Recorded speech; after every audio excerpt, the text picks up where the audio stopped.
इसलिए भी बहुत जरूरी है। हाँ विभूति बताइए। सर जैसे घर से दूर हो तो फिर वोटिंग करना थोड़ा मुश्किल हो जाता है। हाँ चलो वो तो खैर एक परेशानी है, हम क्या कर सकते हैं, लेकिन फिर लेकिन भी। सर इस चीज का कोई सोल्यूशन होना चाहिए ना। हाँ सॉल्यूशन इसका है, लेकिन सरकारी लोगों के लिए ही है, क्योंकि उनका ये मानना है कि जो सरकारी लोग हैं वो बहुत ज्यादा जरूरी कामों में बिजी होते हैं, पर जो निजी व्यक्ति हैं वो तो कम से कम वोट डालने जा ही सकते हैं, भले ही उनके पास कितना भी जरूरी काम क्यों ना हो। उस दिन सब छुट्टी होती है, सब बंद होता है, तो जा सकते हैं वोट डालने, ऐसा उनका मानना है। तो उनके लिए बैलेट की व्यवस्था होती है, सरकारी वाले लोगों के लिए वो पहले ही वोट डाल लेते हैं अपनी बैलेट से, फिर बाकी जो लोग हैं वो ईवीएम से डालते हैं, ऐसा है। बैलेट वाले में तो घोटाला भी हो जाता है। चलिए शुरू करते हैं, और अभिषेक को बहुत बहुत बधाई हो, कॉन्ग्रेचुलेशंस। ऐसे ही मेहनत करते रहिए। अभी जो आपका टेस्ट था ये, या जो भी ऑल इंडिया लेवल पर कोई क्विज था, उसमें आपने बहुत अच्छा किया। ऐसे क्विज में आगे पार्टिसिपेट करते रहिए, अपना असेसमेंट होता रहेगा, और सबसे अच्छी बात यह है कि एक हौसला बढ़ेगा, कॉन्फिडेंस बढ़ेगा। एग्जाम में एग्जाम में जाने से पहले कॉन्फिडेंस का होना बड़ा जरूरी है। अगर कॉन्फिडेंस आपके पास नहीं है एग्जाम में जाने से पहले, तो फिर जीतना बड़ा मुश्किल है। लड़ाई में जब आप विश्वास करके जाते हो कि आप सही के लिए हो और सही करोगे, आपने मेहनत की है, तो फिर रिजल्ट अलग होता है। इसलिए हमेशा पार्टिसिपेट करिए क्विज में ऐसे ही, और कोशिश करिए, फिर लगे रहिए, कोई प्रॉब्लम नहीं है, लगे रहने से चीजें मिल जाती हैं। इतना मैं जरूर आपको एश्योरेंस दे सकता हूं कि अगर जो मैं आपको पढ़ाता हूँ, जिस तरीके से मैं उसे समझाने की कोशिश करता हूँ और जिस लेवल पे लेके जाता हूँ, अगर आपने वो कर लिया, उतना उतना आप अचीव कर पाए, तो आपका सिलेक्शन कोई नहीं रोक सकता है। ये फैक्ट है, चाहे आप जो भी एग्जाम देना। तो इसलिए आप पूरी तरीके से रिलाय रहिए, पूरी तरीके से अपनी तैयारी के ऊपर पूरा कॉन्फिडेंस के साथ आप उसे करिए। नोट्स को बार बार पढ़िए, बार बार ऑब्जेक्टिव टाइप क्वेश्चन सॉल्व करिए। डेली बेसिस पे कोशिश करिए कि सब्जेक्टिव क्वेश्चन भी एक लिख पाएं, आंसर राइटिंग उससे होती रहेगी। एक एक हर विषय का लिखने की कोशिश करिए, 1 से 1.5 घंटा निश्चित कर लीजिए आंसर राइटिंग के लिए। कभी वीक में एक बार ऐसे भी जरूर लिख लीजिए, चाहे तो सैटरडे को चाहे संडे को, एक दिन जरूर।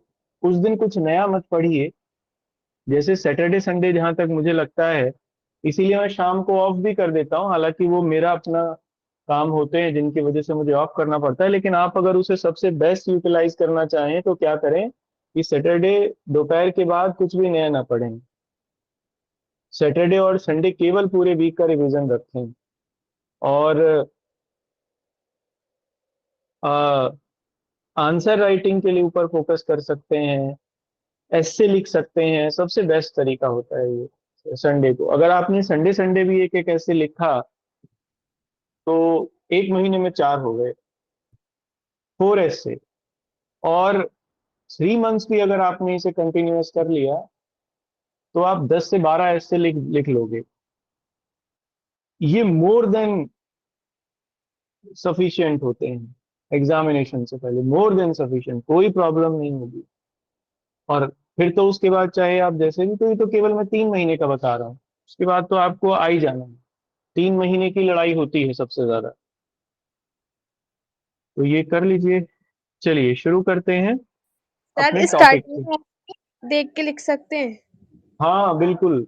देखो कोई भी अगर नहीं आ रहा है ना, आपसे सवाल नहीं आ रहा है, चाहे मेंस का आप लिख रहे हैं चाहे ऐसे लिख रहे हैं, तो कोई दिक्कत नहीं है, आप उसको पहले देख लीजिए, पढ़ लीजिए कहीं से। कोई रिसोर्स देख लीजिए, वहां से आप उसको कर लीजिए, लेकिन बिना देखे लिखिए। फिर जैसे मान लो ऐसे है, तो आप कहीं से उसे पढ़ लो पहले, उससे रिलेटेड कोई फैक्ट ये सब ढूंढ लो, और उसके बाद आप क्या करो कि आ, अपने आप उसे फिर लिखने की कोशिश करो। तो उससे ये पता भी चलेगा कि आपने कितना ग्रास्प किया पढ़ने से, आपको अपनी कमी का पता चलेगा कि मैं इतना ही कर पा रहा हूँ या इतना ही कर पा रही हूँ। तो फिर 2 से 3 बार पढ़ने की जरूरत है अगर मुझे उस लेवल पे आना है तो फिर यहाँ से ये भी क्लैरिटी बनेगी। बाद में आप उसे, अच्छा पहले आसान ऐसे लिखने की कोशिश करिए। पता चला आप पहले ही बहुत ज्यादा अ, अति आत्मविश्वास का शिकार हो गए और पहले ही एक बहुत बड़ा ऐसे लिया, ऐसा ऐसे लिखना शुरू कर दिया जो आपको बिल्कुल जिसका आइडिया नहीं है, तो फिर वो आपको हतोत्साहित करेगा, वहां से फिर काम चलेगा नहीं। क्योंकि यहाँ ऐसा नहीं होना है। तो आप कोई भी आसान ऐसे, जैसे मैं तो कहता हूँ गाय पर ही लिख लीजिए, काव का ऐसे लिख के दिखाइए। मैंने कई बार लिखवाया है बच्चों से। जब मैं सबसे पहले ऐसे लिखवाता हूँ तो गाय का ऐसे ही देता हूँ, क्योंकि आपने उसको कई बार लिखा होगा आपसे पहले भी। इससे ये पता चल जाता है कि आपका थिंकिंग का लेवल क्या है, कैसे आप थॉट प्रोसेस को अपनी इवॉल्व कर पाते हो, कितना ज्यादा डाइवर्स होके सोच सकते हो गाय के बारे में, या कितने गंभीरता पूर्वक जो पॉइंट्स हैं आप उन्हें रख सकते हो गाय के बारे में। कई बार तो मैंने ऐसा भी देखा है कि बच्चे अभी भी गाय के ऊपर आप ऐसे लिखवाइए, वो वही 8वीं 9वीं वाला 10वीं वाला ऐसे लिखेंगे, इससे आगे जाएंगे नहीं। जैसे तब लिखते थे वैसे ही आज भी लिखेंगे, उससे मार्क्स नहीं मिलेंगे, है ना। यहाँ से असेसमेंट होता है। चलिए शुरू करते हैं। कल हम लोगों ने इंसिडेंट्स देख लिए थे, कुछ इंसिडेंट्स के ऊपर हम लोगों की चर्चा हो गई थी कि कैसे कैसे हुआ।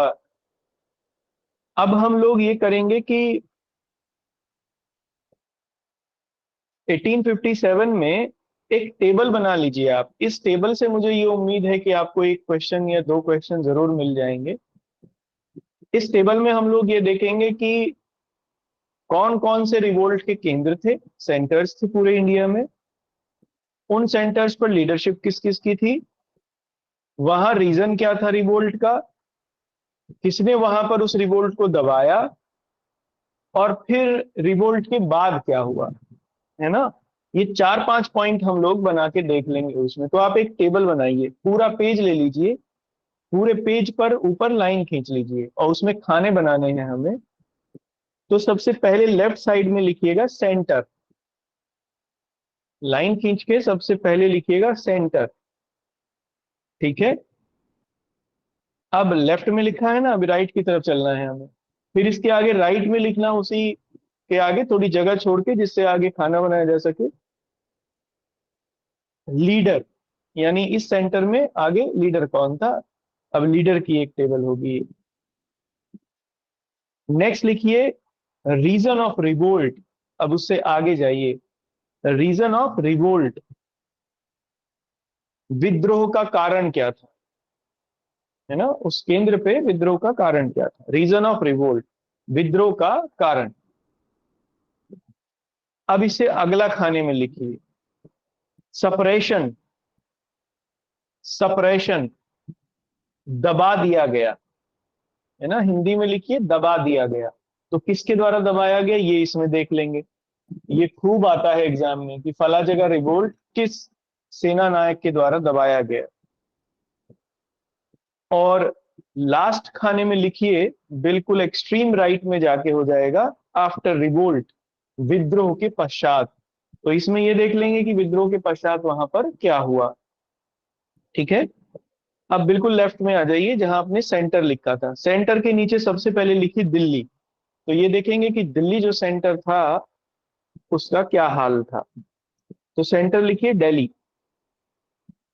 लीडर के नीचे लिखिए, वैसे तो बहादुर शाह लीडर थे, लेकिन ये नॉमिनल थे, नाम मात्र के थे। रियल जो व्यक्ति थे वो बख्त खान थे, जनरल बख्त खान, जिनका मैंने ऊपर जिक्र किया है। तो आप लीडर के नीचे लिखिए बहादुर शाह, बहादुर शाह, और इनके आगे लिख लीजिए नॉमिनल या नामित, है ना, या नाम मात्र के भी लिख सकते हैं। और यही लिखना बहादुर शाह के आगे जनरल बख्त खान, जनरल बख्त खान, ये रियल थे, तो इसके आगे ब्रैकेट में लिखिए रियल, वास्तविक। लीडरशिप दिल्ली वास्तविक तौर पर इन्हीं के पास थी। नेक्स्ट लिखिए रीजन में क्या चाहेगा, है ना, रीजन ऑफ रिवोल्ट। तो रीजन इसमें यही था कि जो सेपॉयज मेरठ से दिल्ली गए, उन्होंने दबाव डाला, और उनके दबाव के आगे झुक के जो बहादुर शाह जफर थे, उन्होंने विद्रोह का झंडा दिल्ली में भी खड़ा कर दिया। यही था, और कोई कारण नहीं था। यहां से मेरठ से गए सिपाहियों का दबाव। तो आप लिखिए इसमें सेपॉयज प्रेशर, सेपॉयज प्रेशर, सैनिकों का दबाव, सैनिकों का दबाव, है ना। अब नेक्स्ट है सप्रेशन का खाना, यानी दबाया किसने विद्रोह को। तो कर्नल निकोलसन थे, कर्नल जॉन निकोलसन इनका नाम था, जिन्होंने दिल्ली में दबाया, बुरी तरह दबाया, कुचल दिया गया था विद्रोह। तो सप्रेशन के आगे लिखिए colonel John Nicholson, colonel John Nicholson, या निकलसन, निकलसन भी लिख सकते हैं। अंग्रेजी में निकोलसन होगा, हिंदी में निकलसन होगा, ठीक है।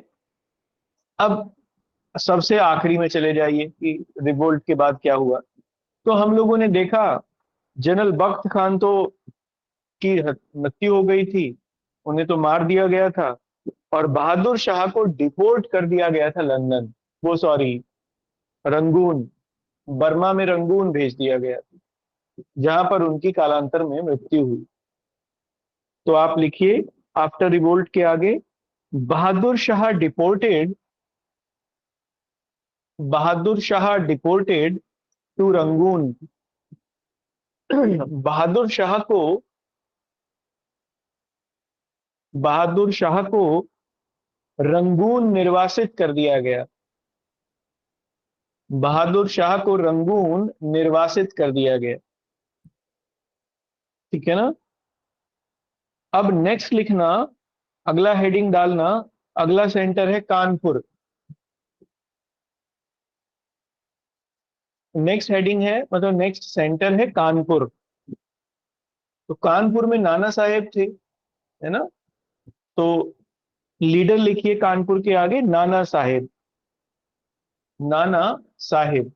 अच्छा, इनका एक और निक नेम भी था, इन्हें धोंडू पंत के नाम से भी जानते थे, धोंडू पंत, ये पूछा गया एग्जाम में।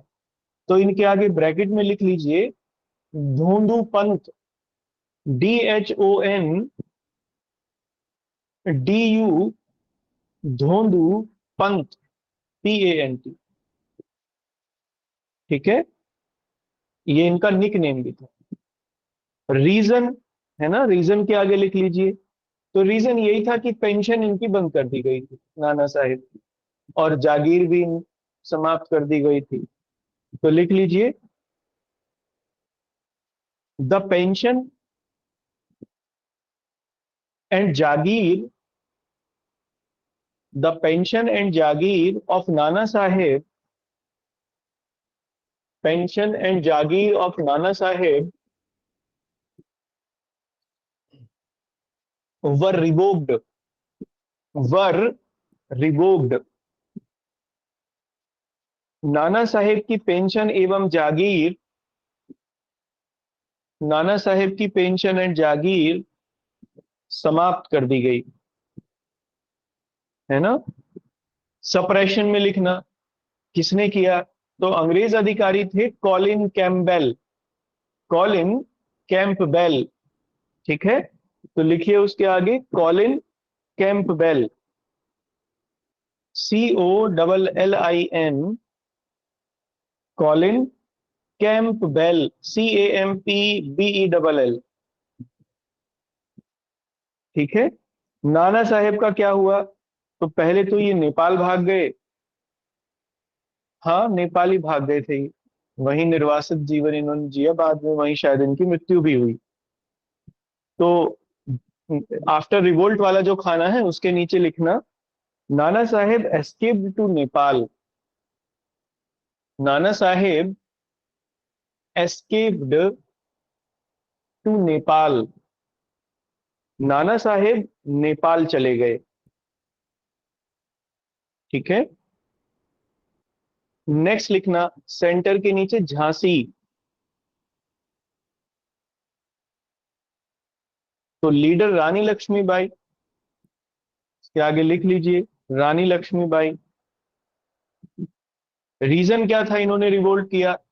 तो इनके दत्तक पुत्र को अधिकार देने से मना कर दिया था। भाई, इनके पति की तो मृत्यु हो गई थी, कोई बच्चा नहीं था, तो इन्होंने एक बच्चा गोद ले लिया था।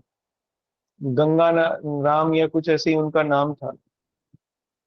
तो अब डॉक्ट्राइन ऑफ लैप्स इन पे लागू हो गई, झांसी इनसे छीन लिया गया। That was the reason. तो लिखना डॉक्ट्राइन ऑफ लैप्स या imposition of doctrine of lapse. Imposition of doctrine of lapse, है ना। और इसमें लिखना गोद के नियम का लागू कर देना, या गोद के नियम का लागू किया जाना। ठीक है, ये इनका रीजन था। दबाया किसने? तो ह्यू रोज थे, कैप्टन ह्यू रोज। तो नाम लिख लीजिए कैप्टन ह्यू रोज। स्पेलिंग बोलूंगा, HUGHROSE, ह्यू रोज। अच्छा, एक बात बताओ,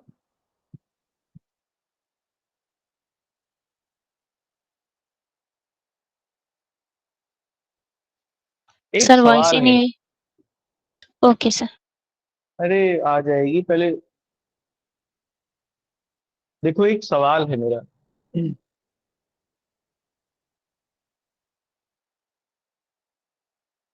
सवाल मेरा ये है,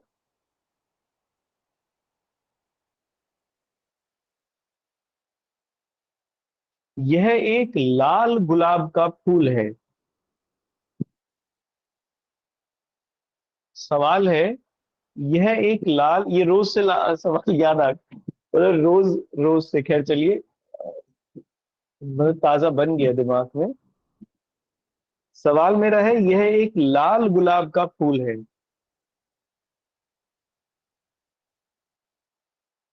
this is a red rose. या फूल को उसमें से हटा दीजिए, सवाल है, यह एक लाल गुलाब है। This is a red rose. अब ठीक है।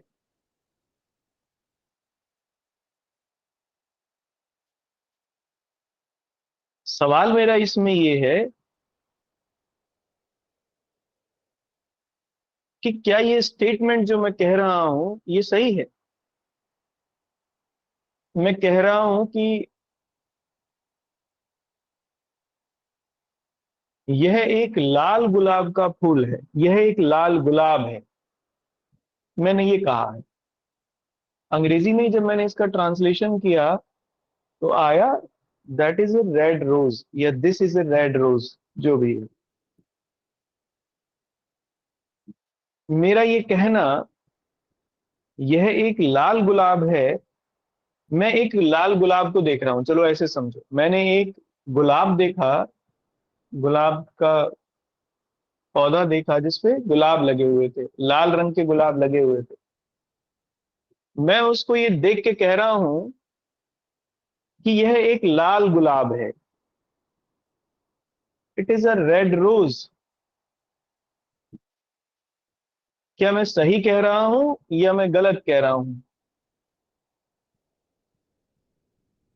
सर गुलाब तो गुलाब होता है, रेड गुलाब तो होता भी नहीं है, तो आप सही नहीं कह रहे, गलत कह रहे हैं।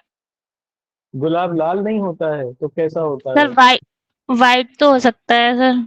सर हल्का पिंक होता है।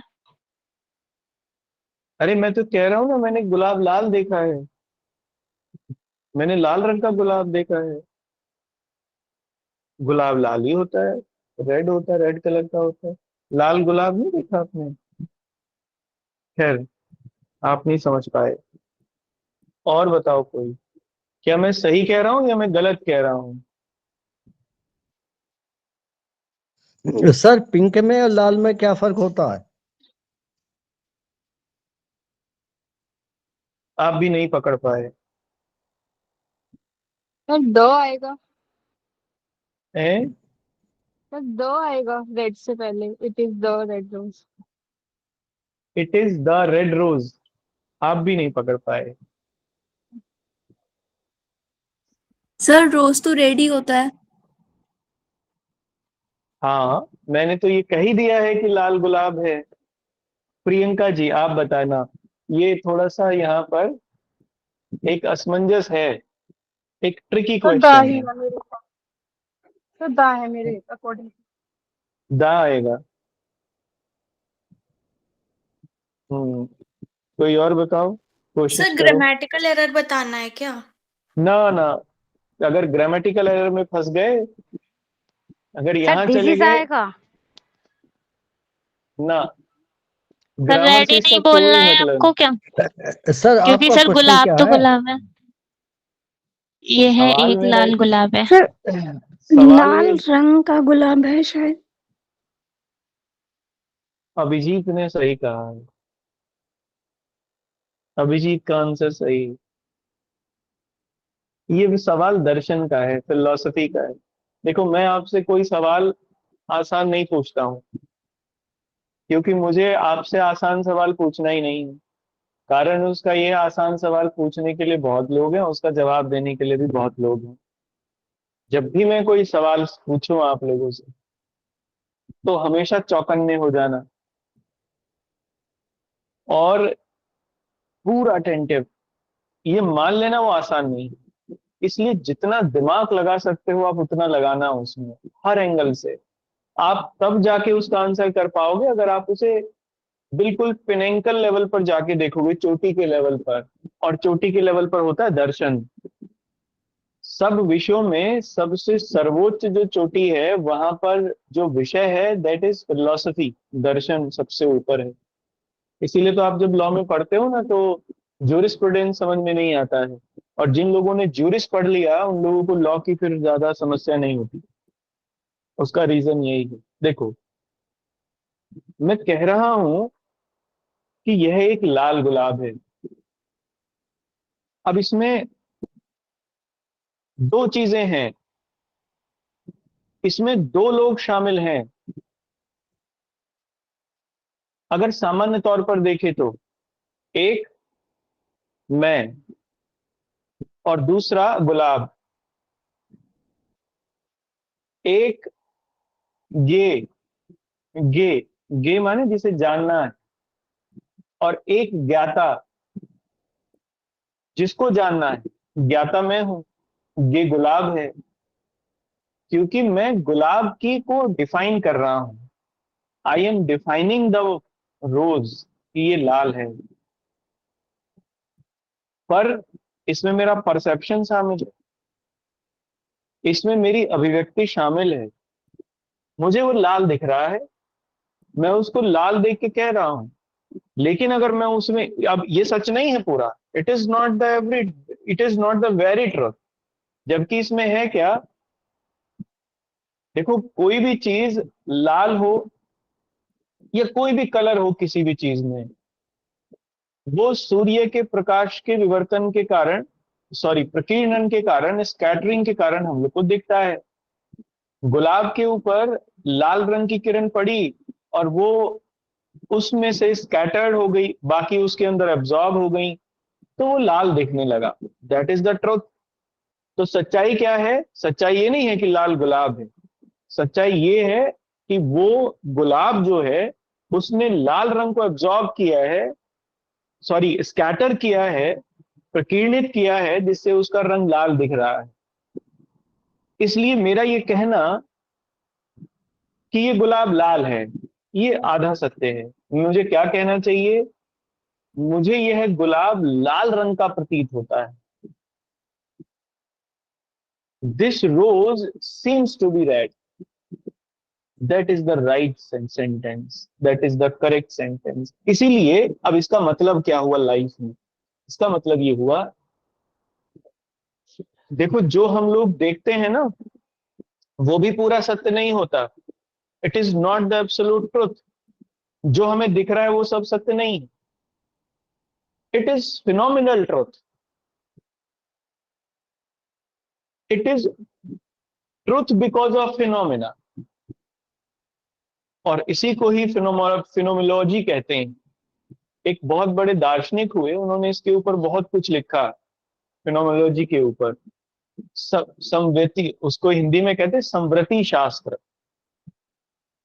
तो कभी भी, मैं केवल आपको इस बात से ये बताना चाहता हूं, हमेशा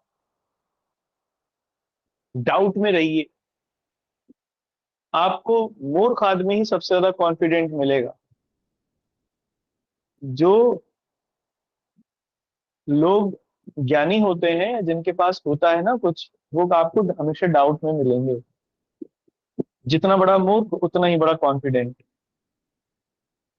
क्योंकि वो बहुत कम जानता है और उसको जान के वो ये जानता है कि वो बहुत कुछ जानता है। अगर आपको वास्तव में जानना है तो you have to be in doubt. आपको एक डाउट में रहना पड़ेगा हमेशा। चलिए खैर, तो जो देखते हैं वो सच नहीं होता है, इसका मतलब ये, जो दिखता है वो पूरी तरीके से सत्य नहीं है, उसमें भी कुछ असत्यता का अंश है। और जिस दिन उस असत्यता के अंश को ढूंढ लिया, उस दिन संपूर्ण सत्य आ जाएगा। और यही है एब्सोल्यूट ट्रुथ, और यही है शायद कैवल्य, यही है शायद निर्वाण, यही शायद मोक्ष भी है। तो खैर चलिए, हमेशा डाउट में रहिए, सुकरात के अनुसार वो सबसे सही रहता है। चलिए नेक्स्ट देखते हैं हम, ह्यूरोज, है ना। आगे चलते हैं।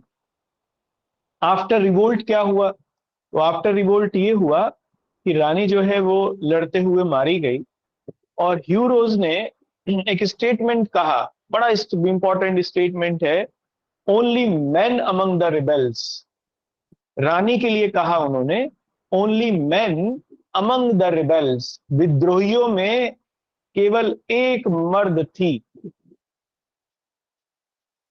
रानी के लिए उन्होंने मर्द वर्ड का यूज किया, मैन का वर्ड का यूज किया, क्योंकि वो इतनी बहादुरी से लड़ी कि अंग्रेजों को भी नानी याद आ गई। तो लिखिए इसमें, आफ्टर रिवोल्ट में, रानी डाइड फाइटिंग, रानी डाइड फाइटिंग, रानी लड़ते हुए मारी गई। Hugh Rose paid a tribute to her, Hugh Rose paid a tribute to her, Hugh Rose ने उनके प्रति श्रद्धांजलि व्यक्त की। एंड सैड, और कहा, only man among the rebels, only man among the rebels, विद्रोहियों में एकमात्र मर्द थी, विद्रोहियों में एकमात्र मर्द थी।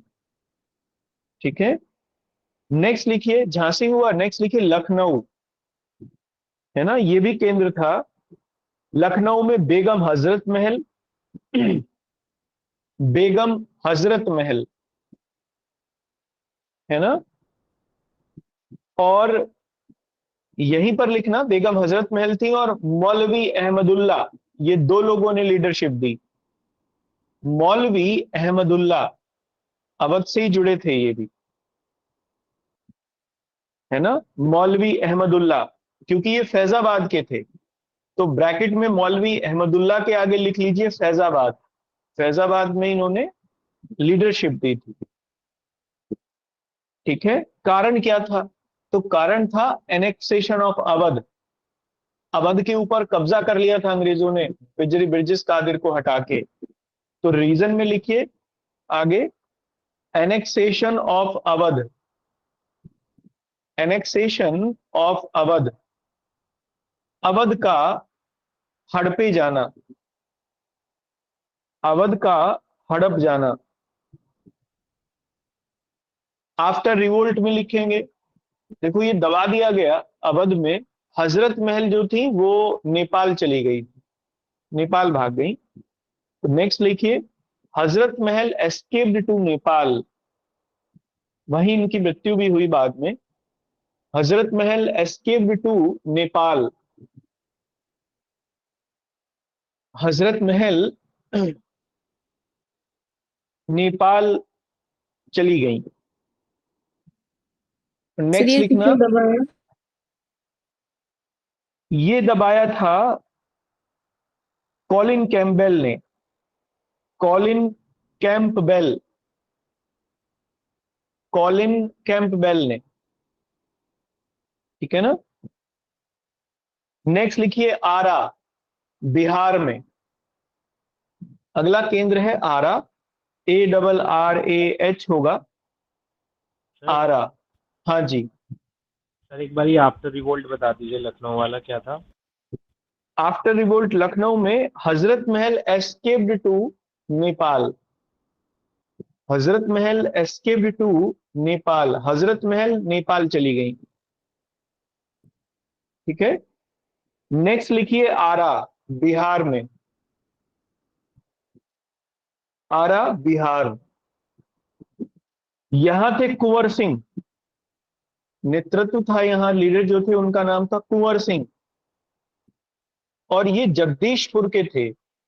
तो कुंवर सिंह के आगे ब्रैकेट में लिख लेना जगदीशपुर, ये इनकी यहां पर जागीरदारी थी। कुंवर सिंह ब्रैकेट में जगदीशपुर। कारण इसका यही था कि इनके जमींदारी अधिकार छीन लिए गए थे। तो कॉज लिख लीजिए, annexation of zamindari rights, annexation of zamindari rights, zamindari अधिकारों का, जमींदारी अधिकारों का समाप्त होना। यहां भी कॉलिन कैंपबेल थे जिन्होंने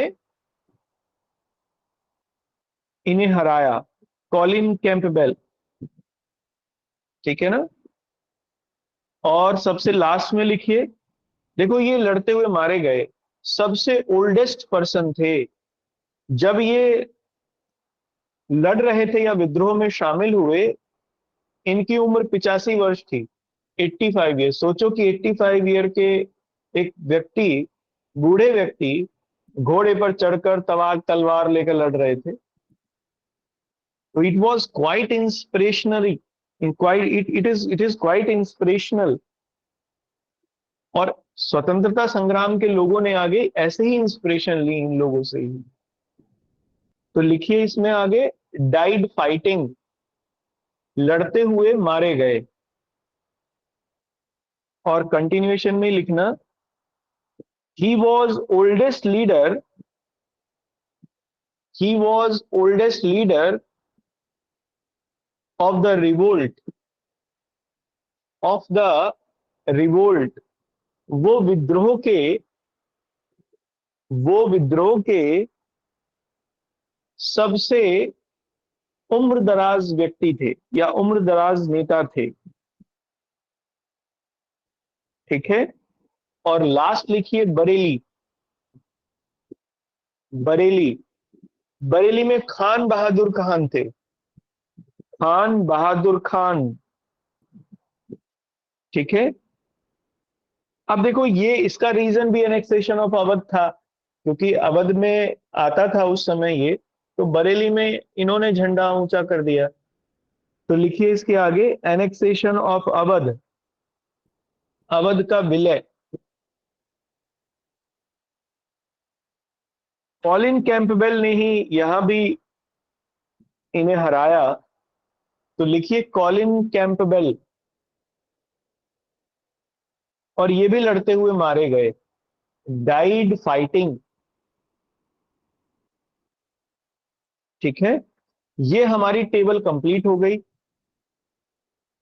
यहां से क्वेश्चन आपको एक ना एक जरूर मिलेगा प्रीलिम्स में, यहीं से आता है कि कौन कहाँ पे था। अब सर हम लोग बरेली आगे में चल, नेता कौन थे? बरेली में नेता थे Khan Bahadur Khan. Okay sir, thank you. Khan Bahadur Khan नेता थे जी। ये हमारी टेबल कंप्लीट हो गई। अब हम फेलियर देखते हैं, कॉजेज देखते हैं फेलियर के, कि वो कौन से कॉजेज थे जिनकी वजह से रिवोल्ट फेल कर गया। ठीक है। सर ये तो तात्या टोपे बचे हैं। तात्या टोपे तो कानपुर में नाना साहेब के साथ ही थे। नाना साहेब झांसी के सरानी के साथ में, वो कोई अलग, तात्या टोपे के पास एक्चुअली कोई लीडरशिप नहीं थी। तात्या टोपे नाना साहेब के साथ मिलकर लड़ रहे थे। लीडरशिप जो थी वो नाना साहेब के पास थी, या फिर झांसी में, ग्वालियर में, झांसी में विशेष तौर पर वो रानी लक्ष्मीबाई के पास थी। तात्या टोपे उनके सहयोगी के रूप में काम कर रहे थे। इसलिए मैंने तात्या टोपे का जिक्र ऊपर कर दिया है, यहां इसमें छोड़ दिया है उन्हें। नेक्स्ट आप इसमें एक छोटा हेडिंग डालिए, कॉजेज ऑफ फेलियर। ये पूछे जाते हैं एग्जाम में, असफलता के कारण। ठीक है, या विद्रोह की असफलता के कारण। देखो, सबसे पहला कारण ये था विद्रोह की असफलता का कि अंग्रेजों के पास सुपीरियर रिसोर्सेज थे। ये बेचारे तलवारों से लड़ रहे थे, उनके पास बंदूकें थीं, तोपें थीं, तोपखाना था, ज्यादा अच्छे रिसोर्स थे। इनके पास सप्लाई नहीं थी, अंग्रेजों के पास दुनिया भर की सप्लाई थी। दूसरा सबसे बड़ा कारण, यहां पर नेतृत्व का अभाव देखने को मिलता है, लैक ऑफ लीडरशिप। जैसे एग्जाम्पल देखो, आप देखो अलग अलग केंद्र हैं, और अलग अलग केंद्र में अलग अलग व्यक्ति नेतृत्व कर रहा है। ये कभी भी एक जगह नहीं मिल पाए, कभी भी एकजुट होकर ये एक कॉज के खिलाफ नहीं खड़े हो पाए अंग्रेजों के खिलाफ। अपना अलग अलग जगह इन्होंने विद्रोह का झंडा बुलंद किया, और अकेले ही इन्होंने लड़ाई लड़ी। अगर ये एक जगह मिलकर लड़ते तो शायद कुछ ज्यादा ठीक कर पाते। जैसा हम लोगों ने देखा कि जब रानी लक्ष्मीबाई और नाना साहेब एक जगह मिल गए, तो फिर उन्होंने झांसी भी जीत लिया, ग्वालियर भी जीत लिया था, दोनों उनके हिस्से आ गए थे। तो एक कमी ये थी कि लीडरशिप की कमी थी। हालांकि बहादुर शाह को उन्होंने एकमात्र नेतृत्व में एकमात्र लीडर घोषित तो कर दिया था, इसमें कोई दो राय नहीं है, लेकिन वो केवल नाम मात्र के ही रहे। बहादुर शाह ये कभी भी एक झंडे के नीचे नहीं आ पाए, या बहादुर शाह के नेतृत्व में ये कभी नहीं लड़ पाए। तो सब बिखरे हुए ही रहे। वो बात अलग है कि लड़ रहे थे इकट्ठे, मतलब लड़ रहे थे एक राजा के लिए, या एक राजा के नाम पर। राजा के लिए तो क्या, अपने अपने लिए लड़ रहे थे, लेकिन एक राजा के नाम पर लड़ रहे थे, ये कह सकते हैं। एक कारण ये था। दूसरा कारण, एक और मतलब नेक्स्ट कारण था कि भारतीयों में यूनिटी नहीं थी। विद्रोह बहुत कम राजाओं ने किया, विद्रोह को दबाने में बहुत सारे राजाओं ने हिस्सा लिया। जैसे नाना साहेब तो विद्रोह कर रहे थे, जो सिंधिया थे ग्वालियर के, जो आज भी हैं, पहले कांग्रेस में थे अब बीजेपी में हैं, सिंधिया अंग्रेजों के साथ मिले हुए थे, और सिंधियाओं ने इसे दबाने का पूरा काम किया। रानी की सेना से सिंधिया की सेना लड़ी थी अंग्रेजों के साथ मिलकर। उधर दक्षिण में निजाम हैदराबाद, पंजाब में सिख, ये सब अंग्रेजों के साथ मिलके इन लोगों के खिलाफ लड़े। तो जो नेटिव पावर्स थी हम लोगों की उस समय, जो सबसे ज्यादा शक्तिशाली थी, इवन राजपूत भी, राजपूतों ने भी अंग्रेजों का साथ दिया। इसीलिए राजस्थान में कोई विद्रोह नहीं फैल पाया ही। आप देखो, एक भी एरिया नहीं है राजस्थान में मिलेगा, क्योंकि वो लॉयल बन गए अब अंग्रेजों के। राजपूत अब अंग्रेजों के लॉयल बने रहे, उन्हीं के पिछलग्गू बने रहे। तो इसलिए लैक था यूनिटी का, कोई एकता नहीं थी। एक और कारण था इसके फेल होने का, जो मॉडर्न एजुकेटेड क्लास थी, अंग्रेजी शिक्षा पाकर जो लोग अब आधुनिक बन गए थे, या कह सकते हैं हम सोशल रिफॉर्मर्स, आगे हम लोग पढ़ेंगे, जैसे राजा राम मोहन रॉय, ईश्वरचंद विद्यासागर, या रविन्द्रनाथ टैगोर के पिताजी थे, इन सब लोगों ने इस विद्रोह का विरोध किया। क्यों? क्योंकि इन लोगों को ये ऑर्थोडॉक्स टाइप का लगता था।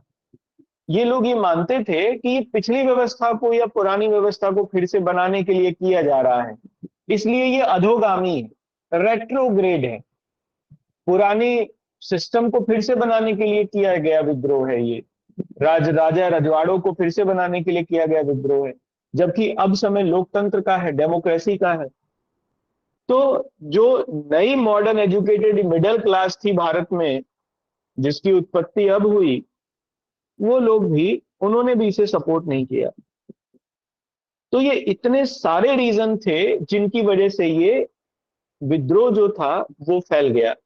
कुछ इतिहासकारों का ये भी मानना है, सॉरी असफल रहा, कुछ इतिहासकारों का ये भी मानना है कि प्रचार प्रसार के साधन भी, मतलब प्रचार प्रसार के लेवल पर भी ये बहुत मजबूत नहीं था विद्रोह। लोग प्रचार प्रसार भी नहीं कर पाए।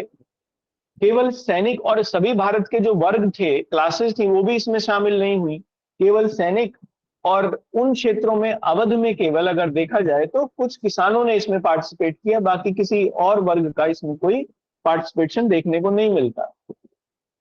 तो ये कारण थे इसके बेसिकली फेल होने के। आप इनको जरा लिख लीजिए। अब समझ में आ गया ना फेलियर के कॉजेस क्या क्या थे? तो पहला लिखना सबसे, सुपीरियर रिसोर्स ऑफ, पहला कॉज है ये, superior resource of Britishers, superior resources of Britishers. अंग्रेजों के अधिक उन्नत स्रोत, अंग्रेजों के अधिक उन्नत स्रोतों का होना, है ना ये। दूसरा लिखिए, लैक ऑफ लीडरशिप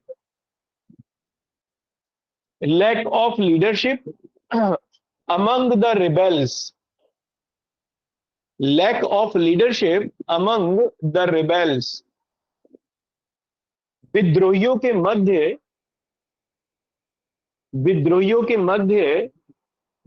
नेतृत्व का अभाव,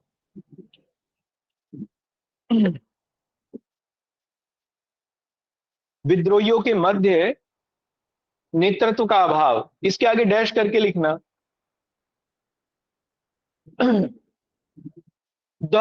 all leaders of rebels,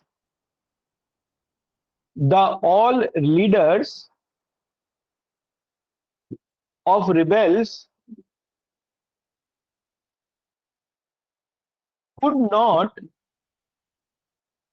not make a joint front, a unite front लिखिए, बल्कि could not make a unite front, could not make a unite front। विद्रोहियों के नेता एक सामूहिक मंच का निर्माण नहीं कर पाए। Even some leaders try to compromise with Britishers. Even some leaders tried to compromise with Britishers। यहां तक कि कुछ नेताओं ने अंग्रेजों के साथ समझौता भी किया। नेक्स्ट लिखिए, lack of unity among Indians, lack of unity among Indians. भारतीयों में एकता का अभाव, भारतीयों में एकता का अभाव, इसके आगे डैश करके लिखना। The strong native powers, the strong native powers of that time, such as Sindhia, Holkar, Nizam, Rajputs, Sikhs remain loyal to Britishers.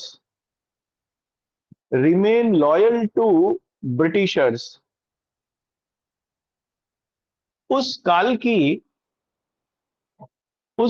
की मजबूत देशी शक्तियां जैसे कि सिंधिया, होलकर, राजपूत, सिख एवं निजाम अंग्रेजों के प्रति वफादार बने रहे,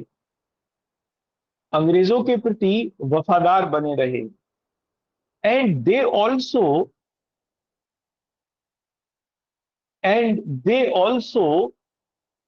support Britishers,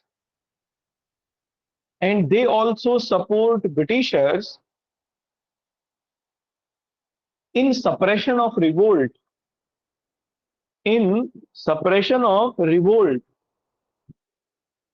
इसी के साथ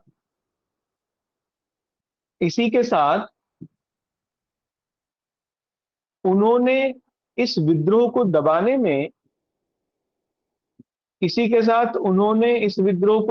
में अंग्रेजों की मदद की, है ना। गवर्नर जनरल केनिंग ने एक बड़ा सही स्टेटमेंट कहा था उस समय इनके बारे में, these are breakwaters of storm, breakwaters of storm, मतलब देखो जब समुद्र में तूफान आता है ना तो ऊंची ऊंची लहरें उठती हैं, उन लहरों को तोड़ने के वाला पानी इनको कहा। तो उन्होंने कहा कि अगर ये लोग ना होते तो ये लहरें जो 57 की उठी ये हमें बहा ले जाती, इसलिए ब्रेक वाटर्स ऑफ स्टॉर्म कहा, यानी तूफान को तोड़ने वाला पानी इन नेताओं के लिए उन्होंने कहा जो अंग्रेजों के साथ लगे रहे ये लोग। तो लिखिए इसको, governor general Canning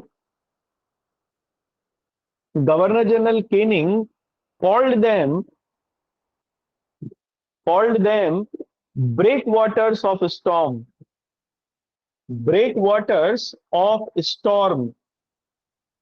governor general Lord Canning ने उन्हें तूफान को समाप्त करने वाला या तूफान को कमजोर करने वाला, ऐसा का लिखना, तूफान को कमजोर करने वाला पानी बताया, है ना। एक ये था। नेक्स्ट पॉइंट से लिखना, मॉडर्न एजुकेटेड मिडिल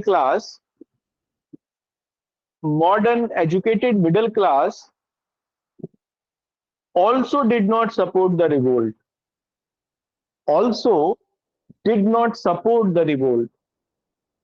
आधुनिक शिक्षित मध्य वर्ग ने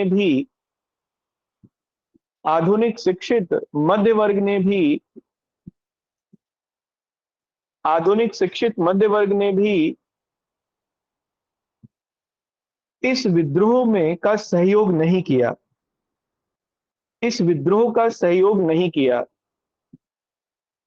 They thought उन्होंने सोचा कि it is an orthodox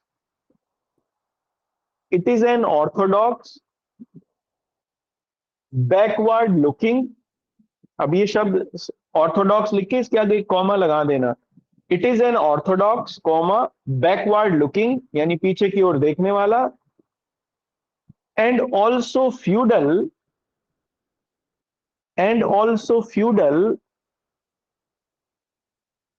revolt. उन्होंने इस विद्रोह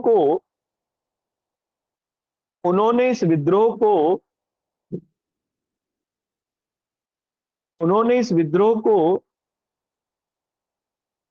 कट्टरपंथी, बल्कि कट्टरपंथी की जगह लिखिए पुरातन। उन्होंने इस विद्रोह को पुरातन, ऑर्थोडॉक्स, पीछे की ओर देखने वाला, या अंग्रेजी में इसको सही वर्ड लिखिए पश्चिगामी। हिंदी में इसका सही वर्ड है पश्चिगामी, पीछे की ओर लेके जाने वाला, पश्चिगामी एवं सामंती प्रकार का विद्रोह बताया,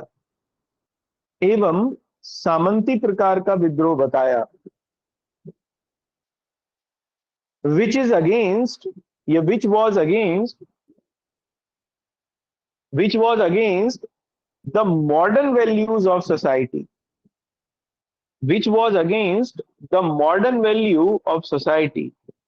जो कि समाज के आधुनिक मूल्यों के विरोध में है, या आधुनिक मूल्यों के विरोध में था, जो कि समाज के आधुनिक मूल्यों के विरोध में था। ठीक है ना। अब इसमें लास्ट पॉइंट और लिखिए। देखो, अगर हम लोग ऐसे भी देखें तो केवल सैनिक और छोटे मोटे तौर पर किसान, और किसान भी केवल अवध के, इन लोगों ने ही इसमें पार्टिसिपेट किया था, बाकी किसी ने पार्टिसिपेट इसमें किया नहीं। तो लिखिए, only limited section of society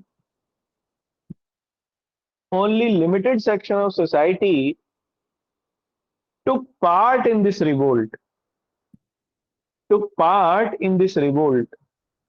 इस विद्रोह में समाज के केवल सीमित वर्ग ने ही भाग लिया। Mainly sepoys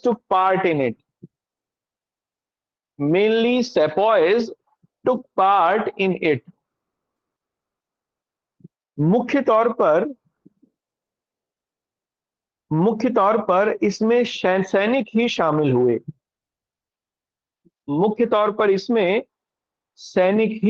हुए। इन अवध, या ऐसा लिखना, in some parts of Awadh farmers also took part. Awadh के कुछ क्षेत्रों में किसानों ने भी इसमें हिस्सा लिया। But moreover it was a sepoy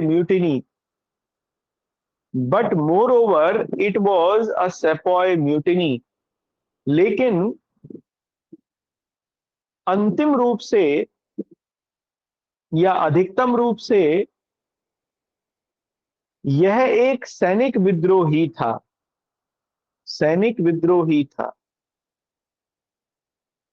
which was quelled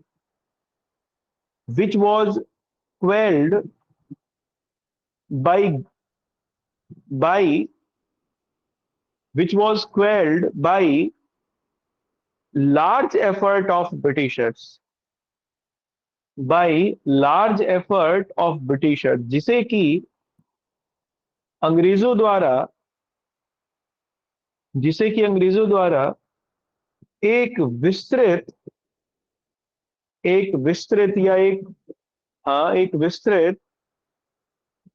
प्रयासों के बावजूद ही दबा पाया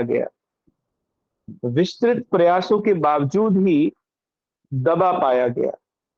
ठीक है। ये हमारा कॉजेस कंप्लीट हो गए। कोई बात समझ में ना आई हो तो आप मुझसे पूछ लो। कल हम इसका प्रभाव देखेंगे, कॉन्सिक्वेंसेस क्या हुए, परिणाम और प्रभाव। तो आप इसमें हेडिंग डाल लीजिए, परिणाम एवं प्रभाव, कॉन्सिक्वेंसेस एंड इफेक्ट। इंपॉर्टेंट है बहुत, ठीक है। उसके बाद ये टॉपिक कंप्लीट हो जाएगा हमारा, फिर नेशनल मूवमेंट में हम एंट्री कर जाएंगे। कोई क्वेरी है तो आप पूछ लीजिए।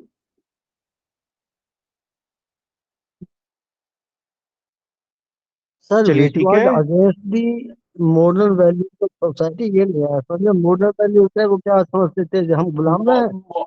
नहीं नहीं, मॉडर्न वैल्यूज सोसाइटी की थी, जैसे डेमोक्रेसी है ना, मॉडर्न एजुकेशन, शिक्षा, लोकतंत्र, समाज की सहभागिता, है ना, लोगों का शासन, लोगों के अधिकार। These were the modern values. और ये राजा लोग क्या थे, यहाँ ये बातें थी नहीं। देखो, जहां राजा होते हैं वहां अधिकार नहीं होते हैं, जहां तानाशाह होगा वहां अधिकार नहीं होंगे। इसीलिए जो राजा होते हैं वो मॉडर्न वैल्यूज, हालांकि ये एक अलग बात है कि कुछ राजाओं ने तो मॉडर्न वैल्यूज को भी सपोर्ट किया अपने अपने अलग जगहों पर, लेकिन अमूमन ये देखा जाता है कि जो राजशाही है ये एक ट्रेडिशनल टाइप का सिस्टम है, पॉलिटिकल सिस्टम। जो आधुनिक था उस समय, दैट वाज डेमोक्रेसी, लोकतंत्र।